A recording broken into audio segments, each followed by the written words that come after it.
The morning of December 17, 1944, broke cold and silent over the Belgian-German borderlands, a bleak landscape of frostbitten earth and whitewashed fields stretching out toward the shattered town of Aachen.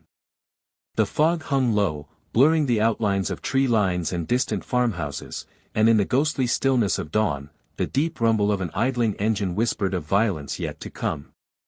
On a narrow dirt track churned into frozen mud, Technical Sergeant Robert Harlan crouched beside his crew's hulking war machine, the M12 Gun Motor Carriage, a self-propelled monster built around the thunderous 155mm French GPF cannon of World War I fame. Its steel armor glistened with ice, its long gun barrel aimed eastward into the heart of enemy territory. The men of the 991st Field Artillery Battalion were tired, filthy, and hungry, yet their eyes burned with focus. They had a target, a German supply depot concealed beyond the Siegfried Line. Coordinates had been received. Range calculated. Barrel elevation set. At 9:18 hours, Harlan gave the order. The M12 fired. The world shattered. The recoil of the 155mm gun slammed backward with the force of a thunderclap, shaking the ground beneath their boots and throwing a curtain of snow and earth into the air. For an instant, time itself seemed to freeze, the great gun's report echoing across the valley, a sound that rolled for miles. The men didn't cheer. They didn't celebrate. They knew what came next. Harlan glanced down at his wristwatch. 42 seconds had passed since the round left the barrel, streaking through the cold sky at over 1,800 feet per second. Somewhere, 10 miles away, that shell would scream down through the overcast and detonate with a concussion that shattered stone and bone alike. But the Germans had heard it too. Their sound-ranging posts, sophisticated microphones buried in the frozen earth, were already triangulating the origin of the shot. In less than 2 minutes, counter-battery fire would be inbound, screaming back toward the M12's position with deadly accuracy. The countdown had begun. The crew had less than 1 minute to move before death found them. That brutal rhythm, fire, count, flee, defined life for the men who manned America's forgotten giants of mobile artillery. The M12 wasn't born from technological ambition or battlefield innovation, it was born from desperation. By 1943, American towed artillery units across Europe were being annihilated by German counter-battery fire. Once the Germans detected a firing position, they could respond within 5 to 8 minutes, raining down high-explosive shells guided by triangulation and radar. Entire batteries vanished in a storm of steel before they could even limber their guns and move. The problem was time. Towed guns took hours to set up and even longer to relocate, leaving them vulnerable to a deadly enemy that had mastered the science of listening. Army Ground Forces Command, led by cautious bureaucrats and peacetime strategists, had already declared the M12 unnecessary, a relic of old designs, mounting a French cannon from the First World War. The 100 units produced in 1942 were placed into storage, written off as outdated. Yet on the battlefields of Europe, where survival was measured in seconds, what mattered wasn't the age of the weapon but its ability to move. When the M12s were pulled out of storage in 1944, they came roaring back to life with a vengeance. Mechanics in the French port of Cherbourg worked around the clock to resurrect the iron beasts. Engines were refitted, suspensions reinforced, and the old GPF guns reconditioned to fire high-velocity shells that could reach targets up to 12 miles away. The M12 had no turret and limited armor, but it possessed something no towed gun could match: speed. After firing, the vehicle could be rolling within 35 minutes, disappearing down back roads and tree lines before the enemy's retaliation arrived. The difference was staggering. Traditional towed guns required nearly 3 hours to dismantle, hitch, and redeploy. The M12's tracked chassis, adapted from the M3 Lee tank, transformed artillery from a static, defensive tool into a mobile, offensive force capable of striking hard and vanishing like a ghost.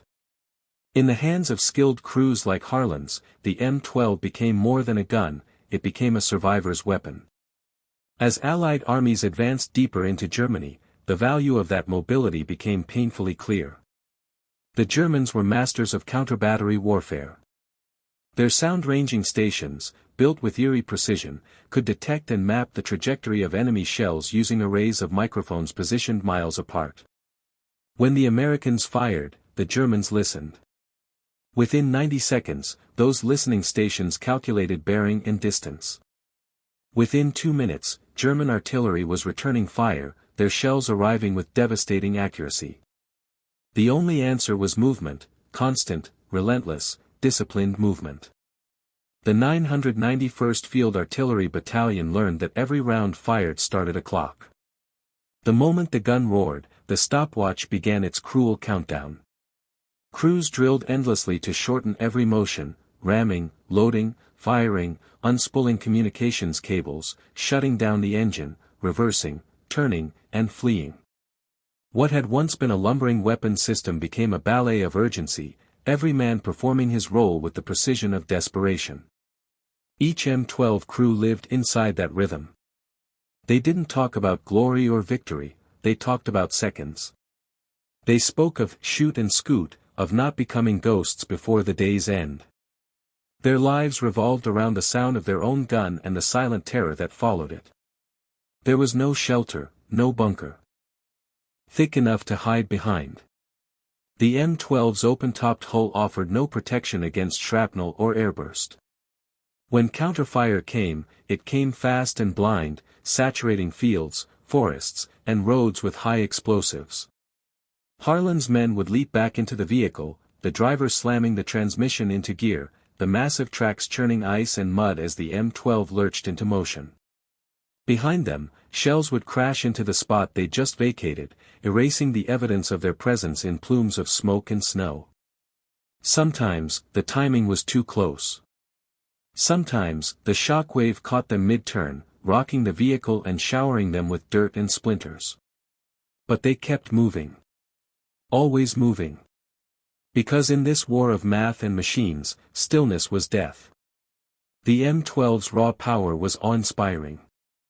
Its 155mm gun could hurl a 95-pound shell through 7 feet of reinforced concrete, making it one of the few weapons capable of cracking the bunkers of the Siegfried Line.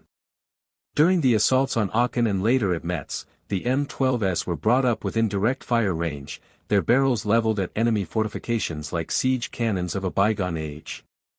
In one operation, a single M12 fired point-blank into a pillbox until the front collapsed, silencing the German machine gun crew inside.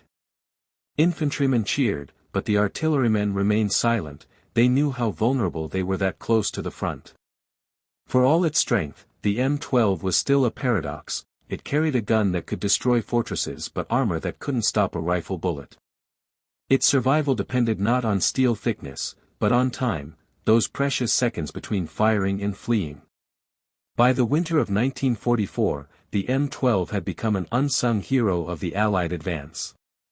Only 74 were operational across Europe, spread thin among battalions that learned to wield them with surgical precision. Together, they fired over 250,000 rounds during the campaign from Normandy to the Rhine, crippling German defenses, smashing bridges, and silencing counter-batteries before they could strike. Astonishingly, only 2 of those vehicles were lost to enemy action, a testament to the lethal efficiency of their hit-and-run tactics. For the men who served on them, survival was both victory and burden. They lived through near-constant movement, often sleeping inside the frozen hulls, eating cold rations while their engines idled in the dark. The thud of distant shells haunted their nights, and every sunrise brought another mission, another countdown, another brush with annihilation. The M12 story was also the story of adaptation, the American war machine learning, too late and at terrible cost, that mobility was life. The doctrine that once favored massed, stationary firepower gave way to a new understanding, speed and flexibility were the true armor of modern warfare. In the months leading up to the Battle of the Bulge, this philosophy shaped the way American artillery operated. Batteries were dispersed, constantly shifting positions, using camouflage and deception to hide from German eyes. The M12s became the spearhead of this transformation. Their success forced commanders to rethink the entire role of artillery, no longer a static support branch, but a maneuvering force capable of striking deep, surviving, and striking again.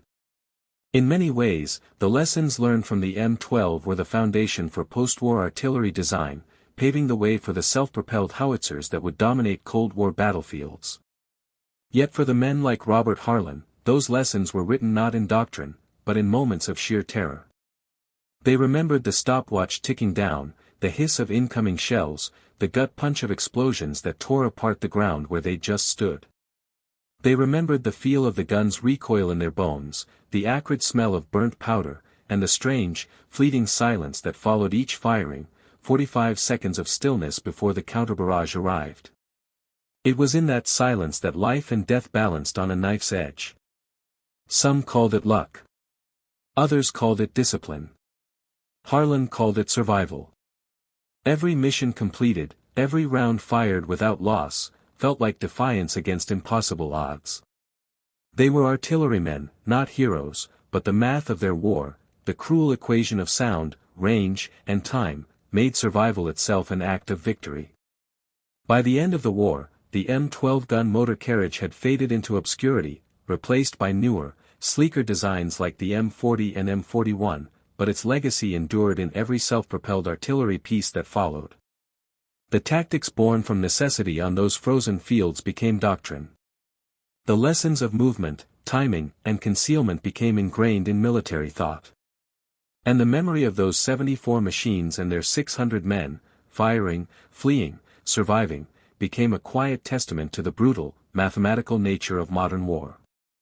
The M12 had not been designed to be legendary, but in the hands of desperate soldiers, it became something more than a weapon. It became proof that even in the chaos of industrial warfare, intelligence, discipline, and timing could overcome even the most sophisticated enemy. When history remembers the grand offensives, the armored breakthroughs, and the bombers that darkened the skies, it often forgets the men who lived by the stopwatch, the men who knew that 45 seconds could mean the difference between another sunrise and a shallow grave in frozen earth. By late December 1944, as the Ardennes offensive erupted in full fury, the men of the 991st Field Artillery Battalion found themselves thrust into the center of a battle that defied logic, weather, and hope. The German counteroffensive, what history would later call the Battle of the Bulge, descended upon the Allied lines like a storm. Snow fell in thick sheets, muffling sound and blinding sight, while temperatures plunged below freezing. Roads turned into ribbons of ice, fuel froze in its drums, and engines groaned under the relentless cold.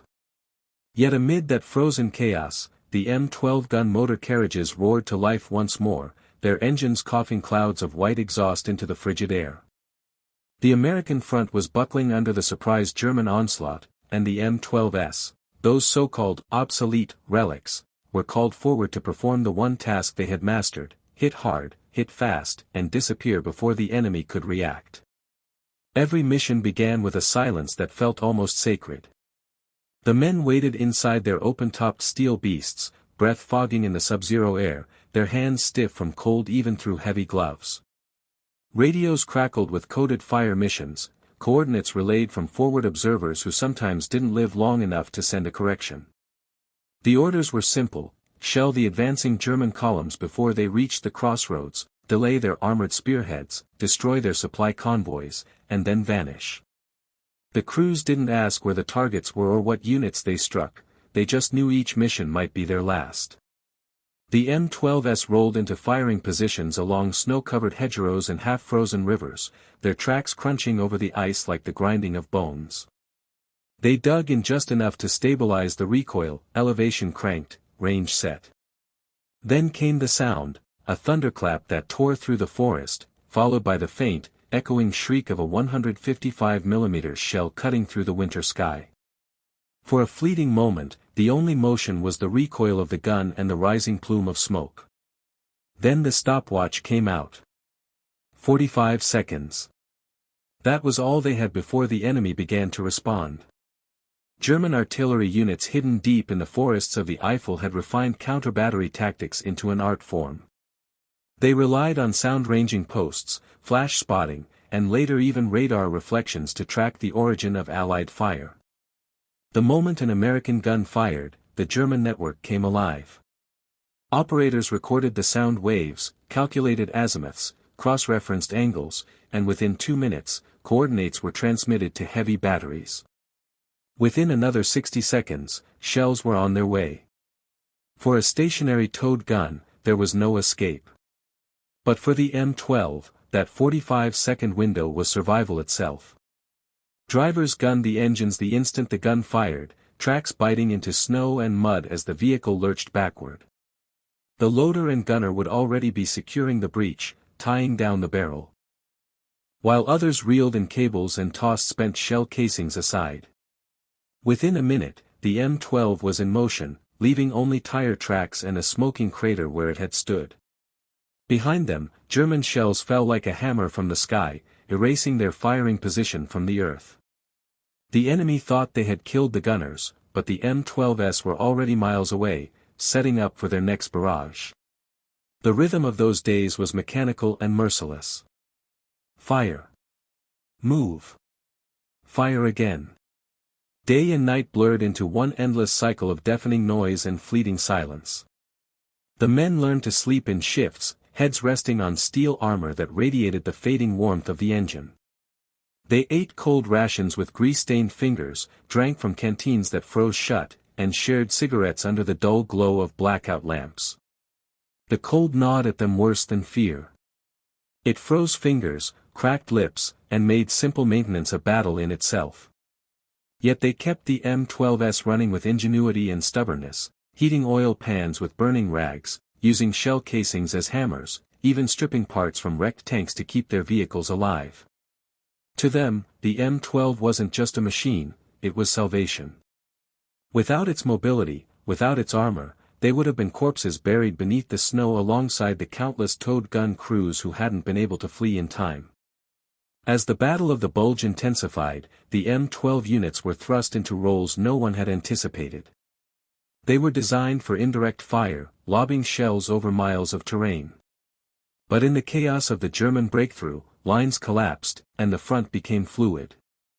There were moments when M12s found themselves facing enemy armor at shockingly close range. At Bastogne, one M12 of the 991st was ordered to hold a road junction against an approaching panzer column.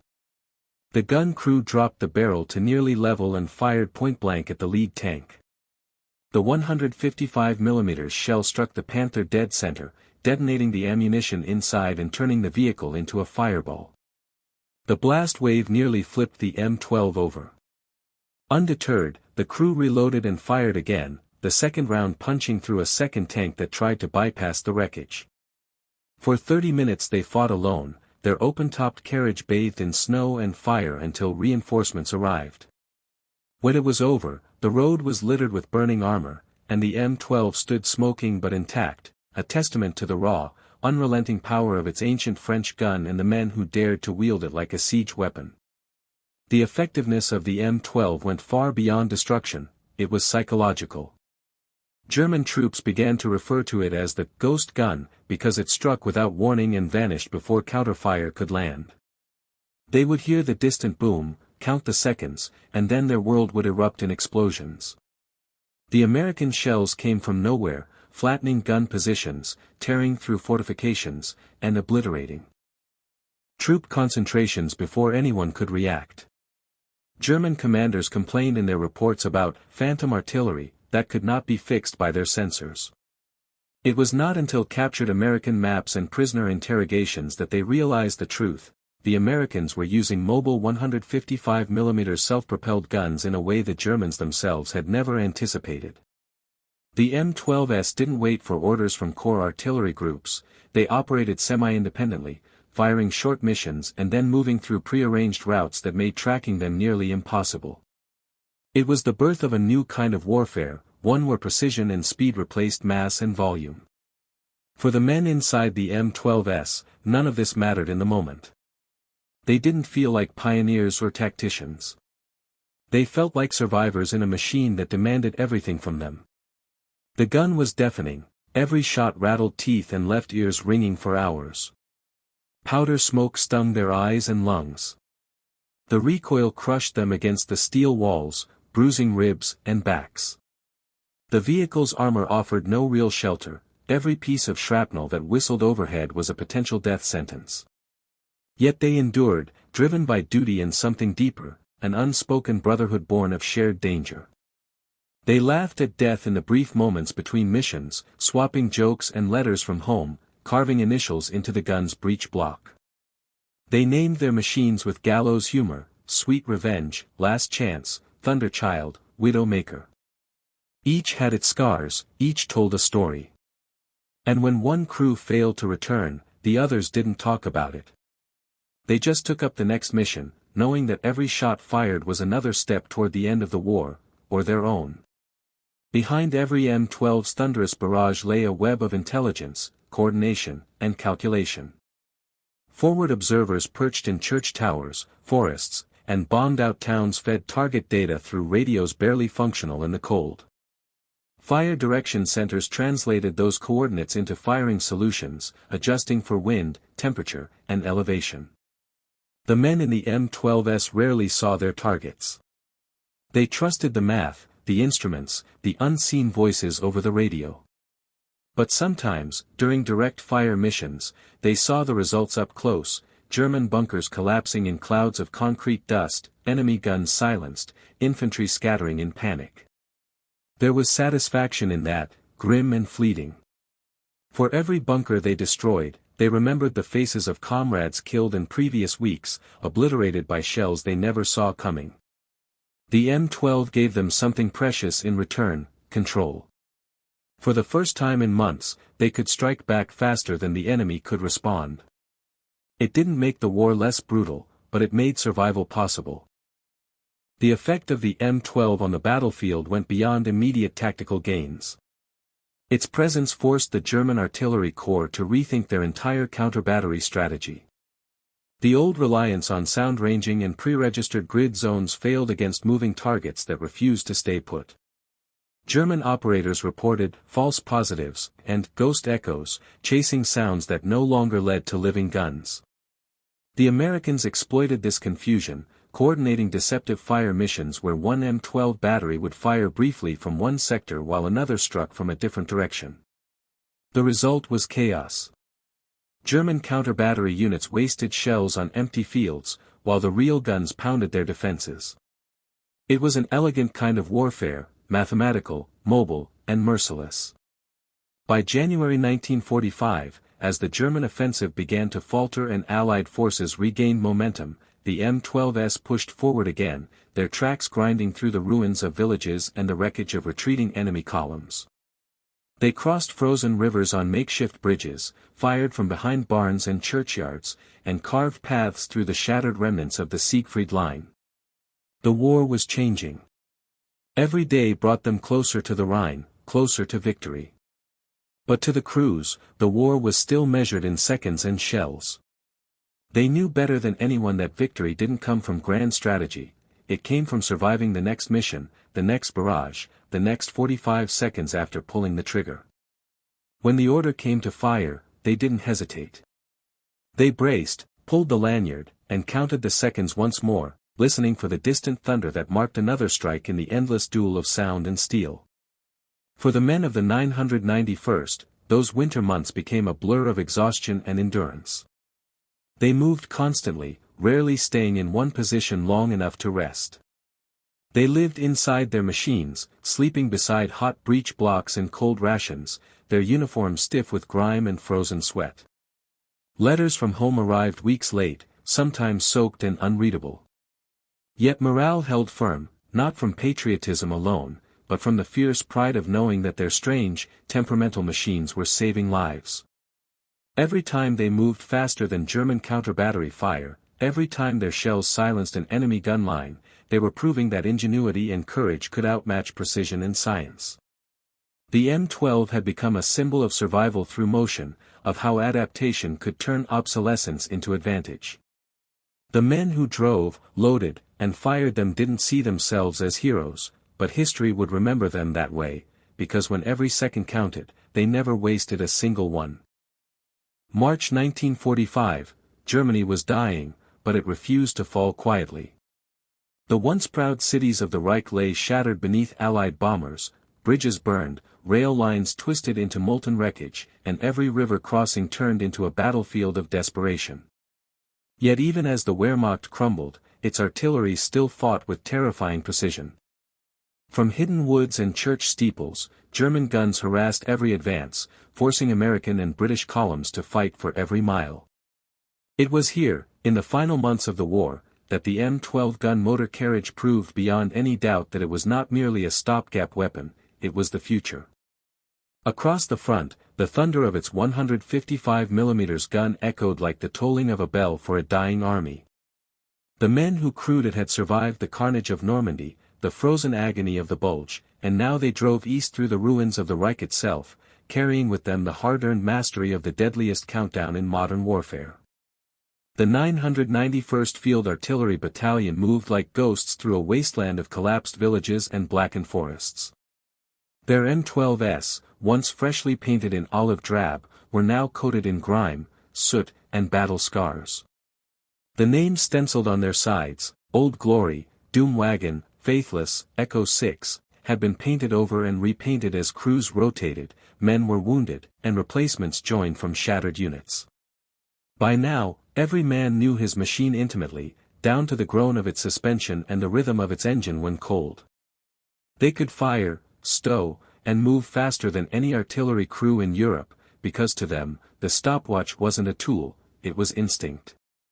Each time they fired, the world collapsed into a sequence of practiced movements, the thunder of ignition, the sting of powder, the jerk of recoil, and the immediate roar of the engine as they pulled away. Within seconds, their position was empty, the ground still trembling as they vanished behind hedgerows and ruins. Behind them, German counter-battery shells tore the landscape apart, striking only ghosts. As the battalion crossed the Roer River, they found themselves racing the clock in more ways than one. Bridges were being blown ahead of them by retreating Germans, and engineers worked under fire to throw up pontoons and Bailey spans before the M12s could pass. The machines were heavy, nearly 30 tons apiece, and moving them across narrow, temporary bridges demanded nerve and precision. The drivers inched forward, the steel planks groaning under their weight, the river rushing below.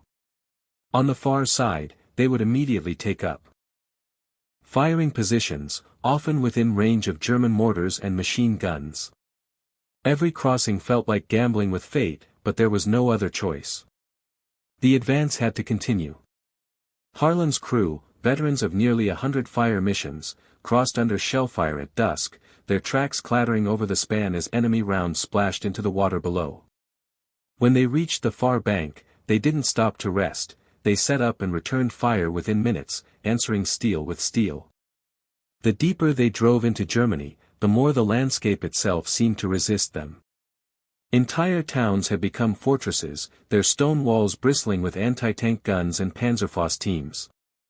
The M12s, though built for long-range bombardment, were often called forward for direct fire support, pounding buildings and bunkers at near point-blank range. At Remagen, where the Ludendorff Bridge had miraculously survived demolition, M12s were positioned along the riverbank to suppress enemy artillery on the far side.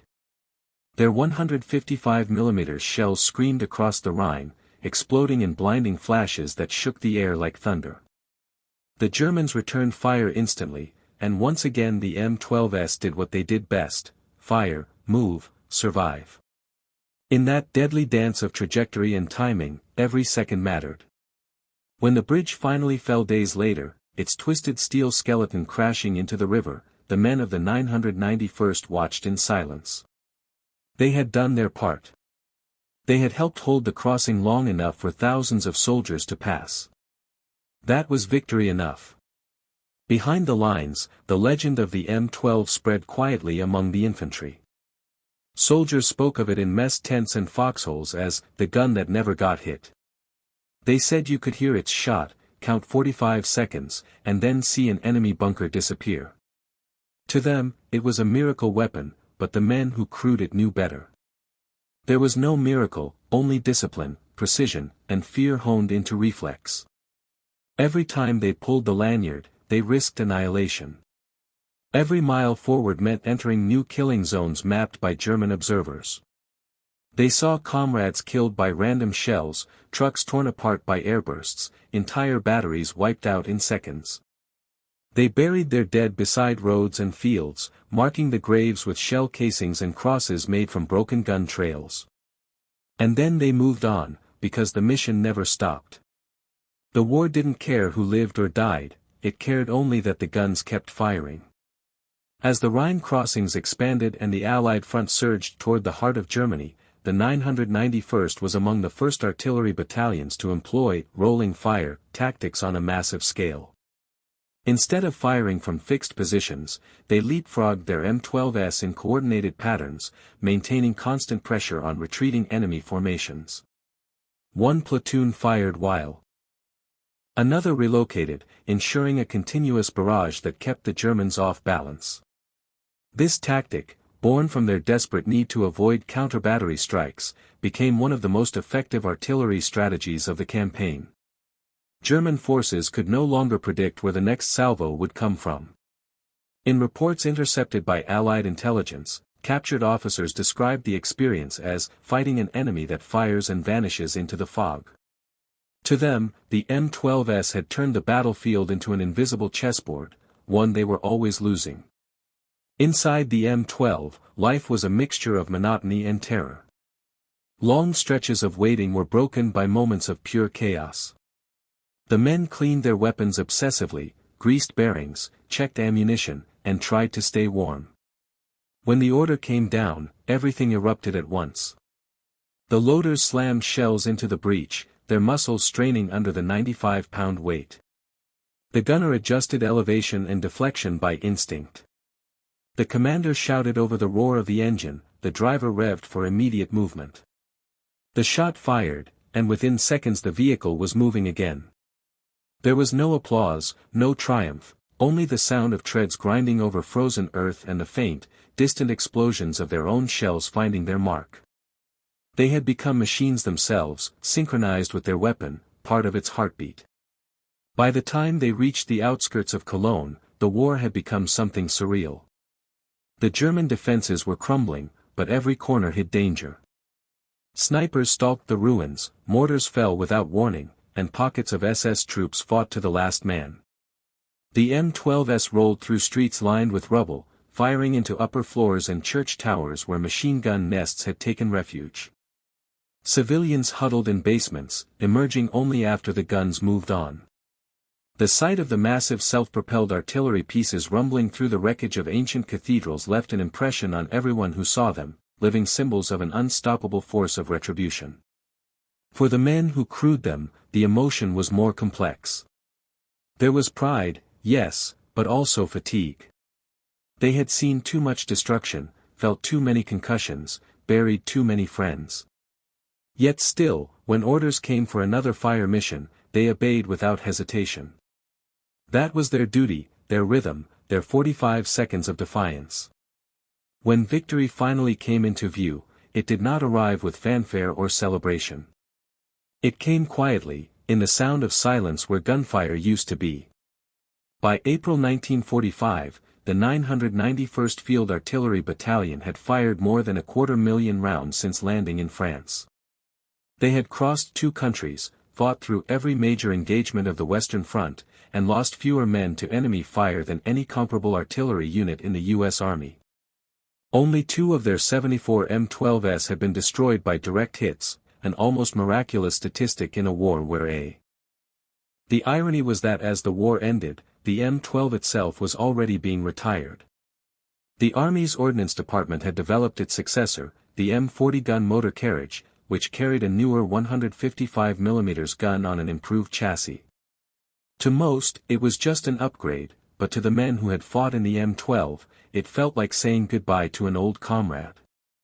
Many of them watched their vehicles being loaded onto transport trains bound for scrapyards or storage depots, the same fate that had nearly erased them before the war began.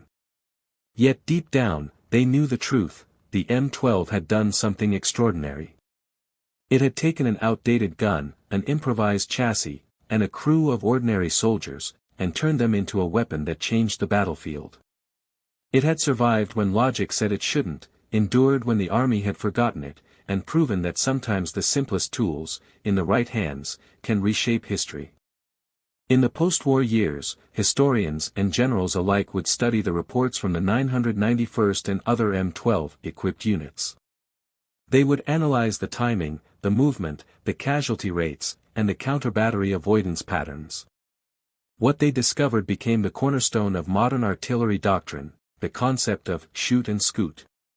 The principles born in those frozen fields of Belgium and Germany, rapid relocation, dispersed batteries, pre-planned fallback positions, and constant deception, became standard practice for every major army on Earth. The self-propelled artillery systems that followed, the M44, the M107, the M109 Paladin, all carried the DNA of the M12's brutal simplicity. Its ghost still lives in every howitzer that fires and moves before the enemy can answer. But beyond tactics and technology, the story of the M12 was a story of men like Robert Harlan and his crew, who counted time in seconds and survival in miles. They were the forgotten backbone of the Allied advance, the quiet destroyers who operated in the shadows of the thunder they created. When they came home, there were no parades waiting for artillerymen. There were no medals for stopwatch precision or perfect withdrawal timing. Yet their work had saved thousands. Their 45-second dance of death had broken the back of German counter-battery fire and allowed the Allied armies to keep moving toward victory. In the end, the M12 was more than a machine, it was a testament to adaptation under fire, to the courage of men who faced certain death with nothing but skill and steel between them and oblivion. As the war thundered toward its chaotic conclusion in 1945, the M12 155mm gun motor carriage had already carved its reputation into the frozen mud and shattered concrete of Europe's battlefields. What began as a stopgap, a desperate reactivation of an outdated chassis, had evolved into one of the most effective artillery systems of the Second World War. The M12 was no longer merely a machine, it had become a living rhythm of war, the heartbeat of American long-range firepower that advanced with the infantry, roared beside the armor, and spoke death in the deep voice of its 155mm cannon. Every time its shell arced across the sky, somewhere beyond the horizon a German gun position, bunker, or fortified ridge ceased to exist. The thunder of the M12 was both a promise and a prophecy, a promise of support for the men on the ground, and a prophecy of doom for those who stood against it. By early 1945, as the Allies pushed through the Siegfried Line and into the industrial heartland of Germany, the M12's legend was cemented through both efficiency and endurance. Its operators, many from the 991st, 981st, and 991st Field Artillery Battalions, had mastered the choreography of mobility under fire. They moved with a precision that mirrored the very mechanics of the machine they commanded. While older artillery doctrine still dictated static positions, miles behind the front, these men turned their M12s into predators, mobile, lethal, unpredictable. They operated from the shadows of ruined forests, from the edges of bomb-cratered villages, from concealed clearings where the snow was blackened by exhaust and gunpowder. Every mission was a gamble against time and sound, where the German counter-battery crews played a deadly guessing game against ghosts who never stayed in one place long enough to be caught. The M12's greatest advantage lay not only in its firepower but in its ability to vanish before retaliation arrived. Once the massive 155mm round left the barrel, the crew would already be in motion, packing up, climbing aboard, and disappearing into the chaos of the front. 45 seconds after the shot, German sound-ranging posts miles away would triangulate the origin of the blast, and within minutes, the earth where the M12 had been would erupt in a geyser of enemy fire. But by then, the American crew was gone, rumbling down another muddy road, already seeking the next position. It was a grim ballet, a rhythm of survival where seconds decided life and death. Towed artillery crews, burdened by heavy guns and limited mobility, often paid with their lives for a single barrage. The M12 crews, by contrast, had rewritten the rules, turning what was once a death sentence into a moving war of attrition. As the Allied advance crossed the Rhine and began its final push into central Germany, the M12 found new purpose in demolishing the Siegfried Line's concrete fortifications. Each round fired from its long French-designed 155mm cannon struck with enough force to pulverize 7 feet of reinforced concrete. German bunkers that had withstood air raids and tank fire crumbled under its bombardment. The psychological impact was immense. Wehrmacht soldiers began to call it Der Wandernde Tod, the Wandering Death, because it struck without warning and left no trace of where it came from. Even the infamous German 88s, revered as precision instruments of death, could not easily counter a weapon that refused to stay still long enough to be seen. The M12's destruction of fortified positions opened the gates for infantry and armored units to surge forward. It wasn't just a supporting weapon, it was the vanguard of breakthrough warfare. The American command soon realized that the M12 represented more than just a technical advantage, it was a shift in philosophy. Mobility was no longer a luxury, it was the core of survival. The old doctrines of stationary fire had been shattered by the realities of modern warfare, where sound ranging, radar, and aerial reconnaissance made immobility a liability. The M12 had proven that only movement could outpace detection. Each gun became a self-contained strike force, able to deliver devastation and then melt away like smoke before the enemy's counterblow. For the crews, however, the glory was tempered by exhaustion and fear. The constant relocation, the ceaseless roar of the engine, the pounding concussion of each firing, these became their companions. Technical Sergeant Robert Harlan, whose stopwatch had become the unofficial symbol of the M12 survival clock, later recalled how every mission was a race against the invisible enemy. "We counted seconds," he said after the war. "You knew the Germans were listening. You knew they'd find you. So you fired, packed up, and prayed the ground behind you took the shells meant for you." Their faces were perpetually covered in soot and grime, their uniforms stiff with oil and frost, their hands calloused from endless labor. Yet despite the hardships, morale remained astonishingly high. They knew they were the sharp end of something new, something that worked. By April 1945, as Allied forces closed in on Berlin, the M12's contribution had become immeasurable. Over 250,000 rounds had been fired across Europe, from the beaches of Normandy to the ruins of Cologne.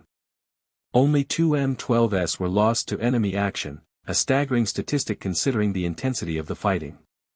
The crews attributed their survival not to luck, but to discipline and the machine's design. The powerful Continental engine, the reinforced suspension, and the simple open-topped layout allowed them to operate with remarkable speed and reliability. In a war where technology often failed under pressure, the M12 stood as a triumph of practicality over perfection. It was rough, exposed, and temperamental, but it did exactly what was needed, it kept men alive. When the war ended, the M12 was quietly phased out, replaced by the newer M40 and M41 models that inherited its philosophy of self-propelled mobility. Yet those who served with it knew that no successor could ever quite match the raw, unforgiving spirit of the original. It had been born out of desperation, forged in battle, and proven by necessity. Its story wasn't one of innovation alone, it was a testament to human adaptability under fire. Where bureaucrats had seen obsolescence, the soldiers at the front had seen salvation. The M12's battered hulls, covered in snow and soot, had become icons of survival amid the chaos of total war. In the decades that followed, the lessons of the M12 echoed through every evolution of artillery warfare. Modern self-propelled howitzers, like the American M109 Paladin or the German PZH-2000, still operate on the same principle the M12 had demonstrated in 1944, mobility equals survivability. Shoot and scoot became the gospel of artillerymen across the world. Satellite-guided munitions, radar detection systems, and digital fire control may have changed the tools, but not the doctrine. The soul of the M12 lives on in every armored vehicle that fires, moves, and survives under enemy observation. Today, few of the original 74 minutes and 12 seconds remain. Most were scrapped, their steel recycled, their names forgotten. But in museums and archives, their legacy endures. Photographs of crews standing beside their mud-caked machines tell a story far beyond the mechanical. These were men who learned to trust their instincts more than orders, to measure time in seconds instead of hours, and to understand that sometimes the difference between life and death was the roar of an engine and the courage to move. Each blast, each relocation, each narrow escape was a chapter in a brutal education written not in manuals but in survival. The M12 155mm gun motor carriage was not glamorous. It lacked the sleek profile of a tank or the romance of a fighter plane. But it was real, raw, relentless, and indispensable. It represented the truth of modern warfare: victory doesn't belong to the strongest or the most beautiful machines, but to those that can adapt, move, and endure under the worst conditions. For the artillerymen of 1944 and 1945, it wasn't just a weapon, it was a lifeline on tracks, a guardian angel made of steel and smoke. And though its voice has long since fallen silent, its echo still rumbles through history, a reminder that sometimes, survival itself is the greatest victory of all.